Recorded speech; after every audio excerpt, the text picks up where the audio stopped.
حضرت اویس کرنی رضی اللہ تعالیٰ عنہ مسلمان ہوئے، بڑا دل چاہتا تھا حضور سے ملنے کو، آئے بھی 2 دفعہ، آپ نے باتیں سنی ہوئی۔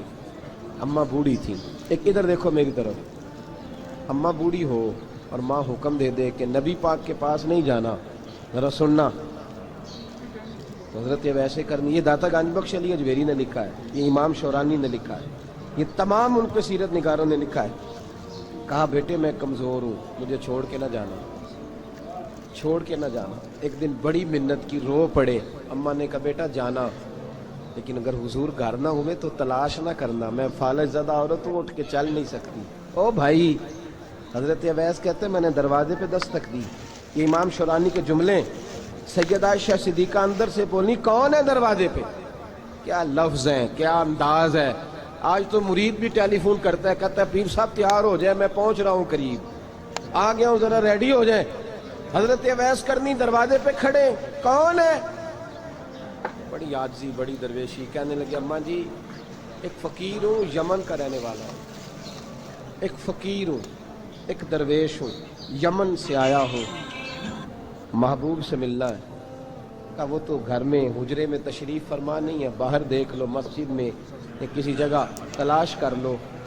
حضرت اویس کرنی کی آنکھوں میں آنسو آئے، کہنے لگے وہ آئے تو بتا دینا۔ ایک قرن سے فقیر آیا تھا، امام شورانی کے جملے ہیں۔ حضرت عائشہ کہتی مجھے بتانا نہیں پڑا، محبوب گھر آئے تو آتے ہی پوچھنے لگے عائشہ کوئی آیا تھا؟ علم غیب رسول کے منکر اس حقیقت کو بھول جاتے ہیں، غیب مانا کہ راز ہے لیکن راز اپنوں سے کب چھپاتے ہیں۔ نبی کریم صلی اللہ علیہ وسلم کوئی آیا تھا؟ حضرت عائشہ نے سوال عرض کی یا رسول اللہ آپ کو کیسے لگا؟ حضور فرمانے لگے کسی کی خوشبو آ رہی ہے، کسی کی، یہ امام شورانی کے لفظ ہے، کسی کی، اگرچہ غالب خوشبو خود محبوب کی ہے، کسی کی خوشبو آ رہی ہے۔ کہ حضور کرن کا رہنے والا کو فقیر آیا تھا، سلام چھوڑ کے چلا گیا۔ جناب عائشہ کہتے ہیں حضور کی آنکھوں میں آنسو آئے۔ میں نے کہا حضور وہ گیا کیوں؟ تو محبوب نے فرمایا اس کی ماں بوڑھی ہے، اس کی ماں۔ محبوب اگر اماں کے لیے کہتے ہیں چل دیکھیں نا، تابی بنے، وہ صحابی نہیں بن سکے، تابی۔ وہ تو تبلیغ کرنے کیسے چلا جاتا ہے بیمار ماں کو چھوڑ؟ تو پیر صاحب کے ڈیرے پہ کیسے پہنچ گیا اماں کو چھوڑ؟ تجھے کس نے اجازت دی کہ ماں باپ بوڑھے تھے اور تو کہے جی میں وہاں جا رہا ہوں، میں نے چلے کرنے ہیں، وظیفے پڑھنے؟ بھئی جب حضرت اویس کرنی اعلیٰ حضرت امام اہل سنت رحمت اللہ علیہ، آپ نے لکھا ہے کہ وہ جو محبوب کا فرمان ہے نا بخاری مسلم، رضا اللہ فی رضا الوالد، فرمایا جس کی والد راضی اس کا اللہ راضی، اور جس کا باپ ناراض اس کا۔ اعلیٰ حضرت فرماتے ہیں 100 ولی، ایک جگہ پہ فرماتے ہیں 1000 ولی ایک طرف بیٹھ کے کہہ دینا کہ یا اللہ اس بندے کو بخش دے، اور اکیلا والد کہہ دینا یا اللہ میرا نافرمان ہے، نہ معاف کرنا، تو فرمایا اللہ اس 100 ولی کی نہیں مانتا، والد کی بات مانتا، اس لیے کہ حضور کا فرمان آ گیا باپ راضی ہوگا تو اللہ۔ تو میرے بھائی شریعت ایک حقیقت ہے، اس حقیقت کو سمجھو۔ حضرت اویس کرنی کی زندگی کا ایک پہلو یہ، دوسرا پہلو یہ جو ہے نا بڑی لمبی چوڑی داستانیں، اور بڑا ہمیں شوق ہے تصویروں کا، بڑا شوق ہے۔ آپ یقین کریں میری طرح کے بہت سارے لوگوں کے پوسٹر چھپتے ہیں، بڑی بڑی تصویریں لگی ہوئی ہیں چوکوں میں۔ استقبال سب سے اچھا وہ ہے جو قیامت کے دن ہوگا۔ اگر اس استقبال دیکھیں نا، یہاں ہم سے پہلے لوگوں کے بڑے استقبال ہوئے، پھر بعد میں کیا ہوا؟ چلے گئے وہ لوگ، ہم آ گئے، ہم بھی چلے جائیں گے۔ مٹی دیں تے مٹی رہنے ایویں کا دی بلے بلے، اج مٹی دے اتے بندیا تے کل مٹی دے تھلے۔ حضرت اویس کرنی خیر التابعین ہے، تابعین میں سب سے پہلا نمبر ہے۔ آپ کی سب سے بڑی فضیلت یہ ہے کہ آپ نا، یہ ہم نہ بتاتے بڑا ہیں، گزرتے گزرتے بتا دیتے ہیں کہ میں تہجد گزار بھی ہوں، گزرتے گزرتے بتا دیتے ہیں کہ مسجد کی جو ٹائلیں ہیں نا وہ میں نے لگوائی ہیں، بس کوئی بندہ مل جائے صحیح جس کو ہم کرامتیں سنا سکیں۔ میرے جیسے مولوی صاحب بھی بتاتے ہیں، کہتے ہیں جب میرے جیسے اچھے لوگوں کی وہ بھی بتاتے ہیں جب میں مسجد میں آیا تھا تو 30 بچے تھے، اب پورے 80 ہیں، وہی بتاتے ہیں 150 ہوتی تھی نمازیوں کی۔ اب بھائی چھوڑو، اگر بچے پڑھاؤ گے تو اللہ راضی ہوگا، کو بتانے کی بات ہے، وہ ذکر کرنے کی بات ہے، یہ اللہ رسول کا راز ہے، اس کا ذکر نہیں کیا جاتا۔ خواجہ اویس کرنی رضی اللہ تعالیٰ اپنے آپ کو چھپا کے رکھا ساری زندگی، ساری زندگی اما جب انتقال کر گئی نا خواجہ ویسے کرنی کی، والد پہلے جا چکے تھے، والدہ انتقال کر گئی تو کسی ایک جگہ ٹھکانہ نہیں رکھا حضرت ویسے کر گئی۔ میری باتوں کی سمجھ آ رہی ہے آپ حضرات؟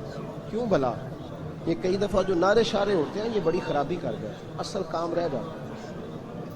دست بوسی کرنے والے کئی دفعہ اتنا دور لے جاتے ہیں کہ انسان کے اپنے وظائف پیچھے رہ جاتے ہیں، کئی دفعہ مشکلات ہوتی ہیں۔ اس لیے صوفیاء میں ایک ملامتی گروہ ہے، ملامتی، دادا صاحب نے اس کو لکھا ہے اور اس کا تذکرہ قرآن نے کیا، یجاہدون فی سبیل اللہ ولا یخافون لومۃ لائم۔ فرمایا اللہ کے کچھ بندے ایسے ہیں جو اللہ کے راستے میں جہاد کرتے ہیں اور جب لوگ انہیں برا کہتے ہیں تو اس کی پرواہ نہیں کرتے۔ ملامتی گروہ جو کہتے ہیں کہ لوگ اگر تھوڑا سا ہم سے الرجی کریں گے تو ہو سکتا ہے، دیکھیں نا جب آپ کو کوئی برا کہتا ہے تو نفس دبتا ہے، کہتا ہے تو کچھ بھی نہیں۔ حضرت بایزید بستامی سلطان العارفین رحمت اللہ تعالی علیہ فرماتے ہیں رمضان شریف کا مہینہ تھا تو میں گزر رہا تھا بستام کے بازار سے، لوگ دکانوں سے اٹھ کے مجھے ملنے آنے لگے، میرا نفس مجھے کہنے لگا بایزید اتنی شان تو آج بادشاہ کی بھی نہیں جتنی تیری ہے، کاروبار چھوڑ کے تو نہیں آتا۔ کہتے ہیں اسی لمحے وہ جو میری روحانی ترقی تھی وہ روک گئی، میں پریشان ہو گیا کہ میں نے لوگوں کی تعریفوں کو بڑا سمجھ لیا۔ کہتے ہیں کھجوریں تھی ریڈی، پتہ رمضان میں کھجوریں بڑی بکتی ہیں، کہتے ہیں میں آگے بڑھا، لوگ سلامیں لے رہے تھے، ایک کھجور اٹھا کے نہ کھائی نہیں، اٹھا کے نہ منہ میں رکھ لی، صرف منہ میں۔ لوگ کہنے لگے دفع کرو یہ بھی کوئی بندہ ہے، اس نے روزہ ہی نہیں رکھا پیر ہو کے۔ کہتے ہیں لوگوں نے ملامت کی تو میرا نفس کچلا گیا۔ جب کوئی آپ کو برا کہتا ہے نا پھر جو سجدے میں رونے کا مزہ آتا ہے وہ تعریف کے وقت سجدہ ہوتا ہے کبھی؟ اقبال کہنے لگے نہ بچا بچا کے تو رکھ اسے، تیرا آئینہ ہے وہ آئینہ، یہ شکستہ ہو تو عزیز تر ہے نگاہ آئینہ ساز میں۔ فرماتے میں کھل کے رویا اللہ کی بارگاہ میں، بندے سارے۔ بابا بلے شاہ صاحب فرماتے ہیں ایک دن میرا بھی دل کیا تھا کہ میں اعتکاف کروں اور کچھ پیر کہہ کے ہاتھ چومتے ہیں، فرمانے لگے اٹھ بلیا چل اوتھے وسیے، اور جتھے وس دینی سارے انے، نہ کوئی ساڈی ذات پچھانے تے نہ کوئی سانو مننے، چلو چلے وہاں جا کے بیٹھتے۔ حضرت ویسے کرنی کا یہ کمال رہا، جس طرح حضرت بایزید نے کھجور رکھ لی، لوگ برا کہنے لگے، چھوڑ کے چلے گئے۔ فرماتے ہیں جو مزہ اس دن سجدوں میں آیا نا، تھوڑا آگے جا کے میں نے کھجور باہر نکال دی، روزہ بھی نہیں ٹوٹا۔ میرا خادم کہنے لگا حضور یہ کیا کیا؟ فرمانے لگے رب کے قریب ہونے کا ایک طریقہ اختیار کیا، یہ بھی ایک طریقہ ہے اس کے قریب ہونے کا۔ صاحبو حضرت بایزید چھپے رہے۔ داتا صاحب نے لکھا ہے ایک اور تابعی تھے حضرت حرم بن حیان ان کا نام، وہ کہتے ہیں میرے دل میں تڑپ لگ گئی کہ حضرت اویس کرنی سے ملوں، میں یمن آیا ملنے۔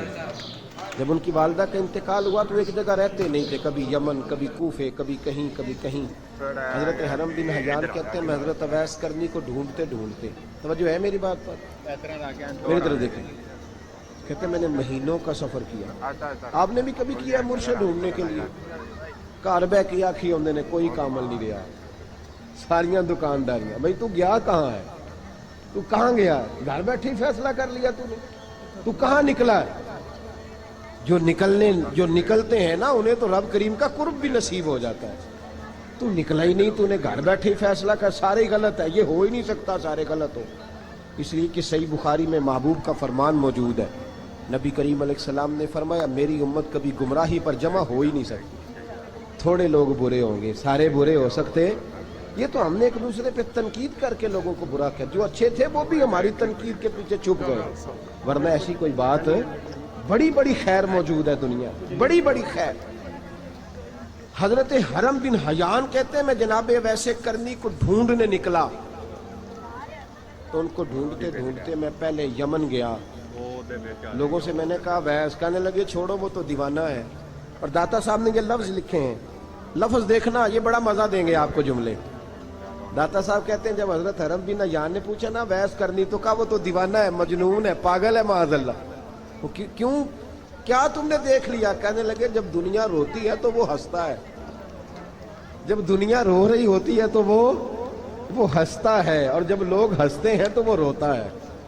عجیب اس کا انداز ہے، وہ تو دیوانہ سا آدمی ہے اور عجیب بندہ ہے، عجیب شخص ہے وہ. روڑی سے جو لوگ چھلکے پھینک دیتے ہیں وہ کٹھے کرتا ہے روڑی سے. اٹھو بلیا چل اوتھے وسیے جتھے وس دینی سارے ینے، نہ کوئی ساڈی ذات پچھانے تے نہ کوئی سانو منے. کہتے ہیں چھلکے اٹھا کے دھو کے کھا لیتا ہے. اور پھر لوگ جو کپڑا پہننے کے قابل نہیں رہتا لوگ اسے پھینک دیتے ہیں، وہ ٹاکیاں جمع کر کے ان کو سیتا رہتا ہے، ان کا لباس بناتا ہے. کوئی روٹی پکی پکائی دیتا ہے تو پسند نہیں کرتا، قبول نہیں کرتا. اس سے ملنے آئے ہو.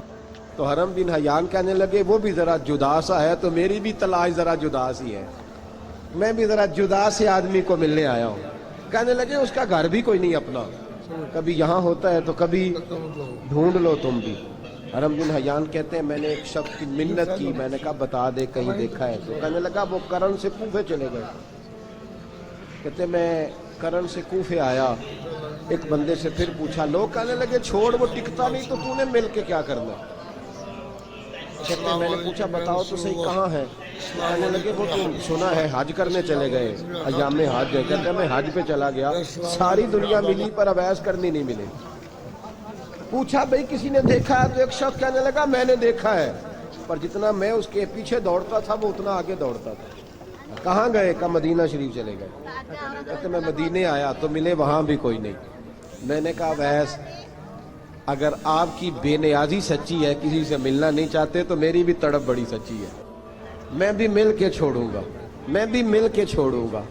اگر آپ کی اگر یہ سچی ہے نا بے نیازی، بے نیاز تھے سانو تخت ہزارے دی لوڑ کی نال کی لگے شہر بمبول دے نال، اسی اپنی بال کے سیکنے، سانو کی لگے کسی اور دے نال.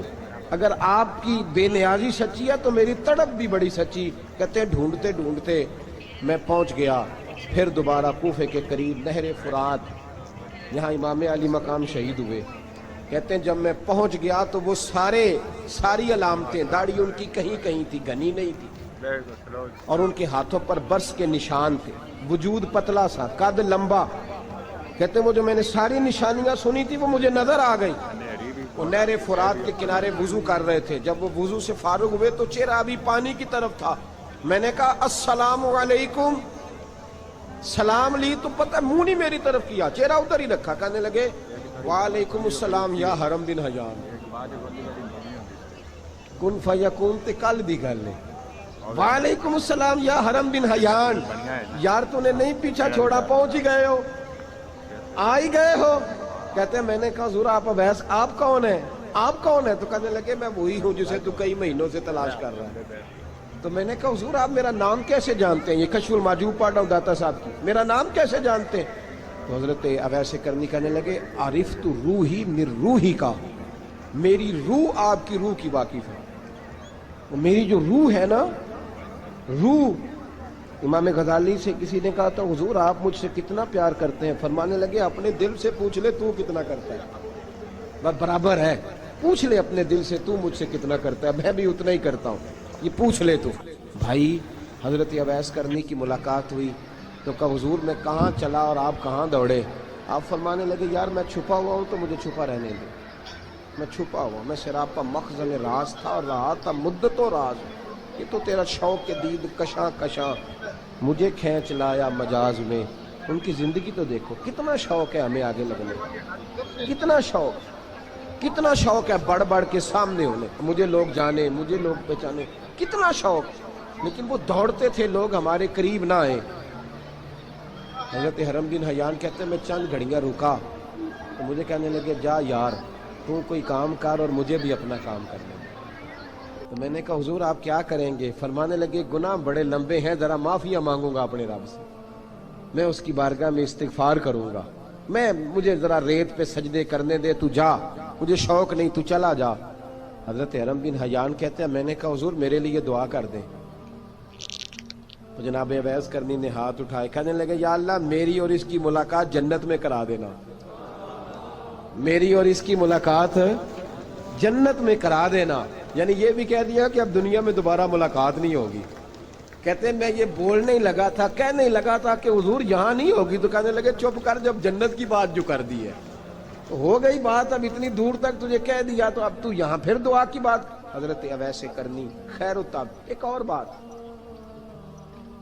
پیار صرف سامنے رہ کے نہیں ہوتا، بن دیکھا پیار بھی بڑا شاندار ہوتا ہے، بڑا شاندار، بڑا ہی شاندار ہوتا ہے. میرے محبوب نے اس کو بیان کیا. حبیب پاک سید عالم میرے حبیب رحمت علیہ السلام فرمانے لگے اپنے صحابہ سے، تم نے مجھے دیکھ کے کلمہ پڑھا، تمہیں ایک مبارک، اور جو بن دیکھے میرے نام پر جانے دیتے ہیں انہیں 7 بار مبارکباد. حضرت اویس کا یار دیکھیں نا، ایک معنی میں حضور نے یہ بھی بیان کیا، ابو داؤد میں موجود ہے. محبوب فرمانے لگے صحابہ سے، بتاؤ کامل ایمان کس کا ہے؟ کہ یا رسول اللہ نبیوں کا. فرمایا ان پر تو وہی آتی ہے. یہ ایک معنی میں ہے، ورنہ کامل ایمان انہی کا ہے. فرمایا بتاؤ کامل ایمان کس کا؟ کہ یا رسول اللہ صحابہ کا، ہمارا. نبی پاک نے فرمایا تم نے تو درختوں کو سجدے کرتے دیکھا ہے، ڈوبے ہوئے سورج کو واپس آتے دیکھا ہے، چاند ٹوٹتے دیکھا ہے. کہ حضور پھر فرشتوں کا؟ فرمایا وہ تو اللہ کے عرش کے پاس رہتے ہیں. کہ یا رسول اللہ ہماری پھر بس ہو گئی، آپ بتا دیں کامل ایمان کس کا ہے. تو محبوب نے فرمایا کامل ایمان ان کا ہے جنہوں نے مجھے دیکھا نہیں ہوگا، جنہوں نے مجھے دیکھا نہیں ہوگا. اور لفظ ہیں حدیث کے، دیکھا نہیں ہوگا پر ان کی خواہش ہوگی اگر ایک دفعہ جلوہ نظر آئے تو وہ ہر چیز قربان کرنے کو تیار. ان کی یہ خواہش ہو. حضرت اویس کرنی نے ہمیں بتایا کہ جو بن دیکھا پیار ہے نا، بن دیکھا، جس نے دیکھا نہیں اور اس کی یاد میں تڑپتا، دیکھا نہیں پر اس کی مالا جپتا. حضرت ابو ذر غفاری نے پوچھا تھا، ترغیب و ترہیب میں حدیث ہے، یا رسول اللہ صلی اللہ علیہ وسلم کچھ لوگوں سے ہم محبت کرتے ہیں پر ہم ان سے ملے نہیں، ہمارے عمل بھی ان جیسے نہیں، حضور اس محبت کے عوض کچھ ملے گا؟ تو محبوب نے فرمایا اللہ محبت کرنے والوں کو جنت میں جمع فرما دے گا، اللہ جمع کر دے. لیکن کبھی کبھی نہ انہیں اعزاز دینا پڑتا ہے. یہ رب رسول کا اپنا ایک انداز کرم ہے، مجبوری نہیں کسی بات کی، لیکن انداز کرم ہے. ان لوگوں کو شانیں دی جاتی ہیں دنیا میں تاکہ کوئی یہ نہ سمجھ لے کہ دنیا میں ان کا اعزاز کوئی نہیں. انہیں بڑے بڑے رتبے ملتے ہیں، انہیں نوازا جاتا ہے. حضرت اویس چھپے رہے، آئے نہیں، لیکن محبوب نے انہیں ظاہر کرنا پسند فرمایا. نبی پاک نے ظاہر کرنا تو اگر محبوب ہی ظاہر کرنا پسند کرے پھر ہو جانا چاہیے. پھر ظاہر اگر وہ پسند کرے تو پھر ظاہر جیم جان دا کچھ وسا نہیں ہوں، جان یار نو دے تے شاد ہو جا. اس سے دل دے ہیں فساد سارے، دل دلبر نو دے تے آزاد ہو جا. جو رکھے آباد تے رو وس دا تے جدو کرے برباد برباد ہو جا. جو رکھے آباد تے رو وس دا تے جے کر کرے برباد برباد ہو جا. بلکہ میں کہا کرتا ہوں وزن نہ بھی بنے تو شعر یوں ہونا چاہیے، جے کر کرے برباد تے چپ کر کے برباد ہو جا. شور نہ کر، خاموشی سے ہو جا. حضور نے ظاہر کرنا پسند کیا تو خود نبی کریم علیہ السلام نے بلایا. توجہ ہے میرے بھائیوں، بس بات سمیٹ رہا ہوں، مضمون مکمل ہو گیا. اللہ کے حبیب تو دور رہ کے پیار کر، تحفے تیرے گھر خود پہنچ جائیں گے. شرط یہ ہے کہ تو پیار کر اور فرما برداری کر. نبی رحمت صلی اللہ تعالی علیہ وسلم نے مولا علی شیر خدا اور حضرت عمر فاروق، بندے بھی حضور نے وہ چنے جو سرخیل ہیں دونوں، مولا علی فاروق اعظم امیر المومنین، دونوں کو بلایا اور بلا کے فرمایا یہ میرا جبہ لے جاؤ اور میرے بعد، میرے وصال کے بعد وہاں جانا کرن میں تمہیں اویس ملے گا، اسے میرا جبہ دینا. دیکھو کیا خوبصورتی ہے لفظوں میں. یہ بات ان کی شان کو کہاں سے کہاں لے گئی. محبوب فرمانے لگے اسے کہنا میری امت کی بخشش کی دعا کرے، اسے کہنا میری امت کی بخشش کی. حضرت علی المرتضیٰ کا رتبہ بھی ان سے زیادہ ہے، جناب عمر کا رتبہ بھی. اس کا مطلب ہے بڑا بھی چھوٹے سے کبھی کبھی دعا کے لیے کہہ سکتا ہے کہ یار میرے لیے دعا کر دینا. نبی کریم علیہ السلام نے جبہ دیا، جبہ دے کے بھیجا. حضرت عمر گئے ملنے، جناب مولا علی گئے، جا کے پوچھا وہ کدھر ہے؟ کہا وہ دیوانے سے ہیں، گھومتے رہتے ہیں. جب ملاقات ہوئی تو حضرت اویس کرنی دوڑے آئے. جناب عمر کہنے لگے آپ کا نام اویس ہے؟ کہنے لگے ہاں عمر فاروق میرا نام اویس ہی ہے. پھر آگے بڑھ کے کہنے لگے علی آپ کی طبیعت مبارک کیسی ہے؟ پھر وہ جبہ وصول کیا. کہا محبوب نے کہا تھا امت کے لیے دعا کرنا. تو حضرت اویس نے فوراً سر سجدے میں رکھ دیا اور داتا صاحب حدیث لائے ہیں. محبوب فرمانے لگے اللہ تعالیٰ بنو کلب کے قبیلے کی بکریوں کے بالوں کی تعداد کے مطابق اویسے کرنی کی دعا کی برکت سے میری امت کو جنت میں داخل کرے گا. اتنا بڑا اعزاز، اتنا بڑا اعزاز. حضرت اویسے کرنی رضی اللہ تعالیٰ انہوں نے دعا کی، پھر واپس لوٹے. یہ تو داتا صاحب کی بات ہے. اب اگلے جملے حضرت محدث بہاولپوری نے ایک ذکر اویس نام کی کتاب لکھی ہے. حضرت علامہ فیض احمد صاحب اویسی رحمۃ اللہ میں لکھا ہے کہ حضرت عمر فاروق اور مولا علی جب مل رہے تھے نا تو ایک تیسرے شخص نے کہا کہ اویس ان کی زیارت کر لو جنہوں نے حضور کی زیارت کی، ان کی زیارت کر لو. چلو آپ حضور کی زیارت نہیں کر سکے تو زیارت کر لو. تو حضرت اویس کرنی اٹھ کے قریب گئے تو جناب علی المرتضیٰ اور جناب عمر سے کہنے لگے حضور کی داڑھی مبارک میں کتنے بال سفید تھے؟ زیارت تو نہیں کی، داڑھی میں کتنے بال ہیں؟ انہوں نے یہ نہیں کہا ہمیں پتہ نہیں، کیونکہ سوال دوسرے کا تھا. ان دونوں کا سوال یہ نہیں کہا ہمیں پتہ نہیں. باقی کتابوں میں الفاظ اور ملتے ہیں، میں وہ والی بات بیان کر رہا ہوں جس میں ادب زیادہ پایا جاتا ہے. کہا کتنے بال سفید تھے؟ تو یہ نہیں فرمایا مولا علی اور جناب عمر نے کہ ہمیں پتہ نہیں. کہنے لگے ویس آج آپ ہی بتائیں گے کتنے سفید، آج آپ ہی بتائیں کتنے ہیں. تو حضرت سیدنا اویس کرنی کہنے لگے محبوب کی داڑھی مبارک میں 17 بال سفید تھے، 17 بال سفید تھے. یہ ان کی زیارت کا حال. حضرت اویس کرنی نے ہمیں بتایا کہ دور رہ کے اطاعت صحیح کرنا، تمہارا ذکر دربار رسول پہ بھی ہوگا اور دربار خداوندی پہ بھی ہوگا. دوسرا یہ جو بہت زیادہ شوق ہے آگے آگے بڑھنے کا ہر آدمی کو، میں اکثر یہ رونا روتا ہوں. میں کہتا ہوں پہلے کوئی کسی بزرگ سے ملتا تھا تو دعا کراتا تھا، اب ملتے ہیں تو کہتے ہیں حضرت ذرا میرے ساتھ فوٹو تو کھنچوا لیں. پہلے لوگ دعا کراتے، ہاں دعا کی التجا کرتے، کہتے تھے مہربانی کر، اتنا ہی کہہ دے کہ اللہ تیری دنیا اور آخرت بہتر کر دے. اب یہ رنگ فوٹو کھینچتے. تو بھائی یہ بہت زیادہ ہمارا جو رویہ اس طرح کا ہے. یہ حضرت اویس کرنی کی سیرت بتاتی ہے کہ یہ الجھاؤ ہے، الجھو نہ، سلجھ کے وقت گزارو. اور تیسری بات ان کی حیات مبارکہ سے ہمیں یہ ملتی ہے اللہ کے ساتھ جو لوگ جڑ جاتے ہیں انہیں ویسے ہی دنیا کی ضرورت نہیں رہتی، ان کی توجہ ہی اور جانب ہو جاتی ہے. دعا کرتا ہوں مالک کریم کے حضور جو کچھ میں نے عرض کیا اللہ اپنی بارگاہ میں مقبول فرمائے. دوران گفتگو جہاں ہم بھول گئے اللہ ہم سے درگزر فرمائے. اور اگر آپ نے ابھی تک ہمارا چینل سبسکرائب نہیں کیا تو فوراً سبسکرائب کیجئے، ساتھ ہی بیل آئیکن پر کلک کریں تاکہ مزید آنے والی ویڈیو ہے وہ آپ کو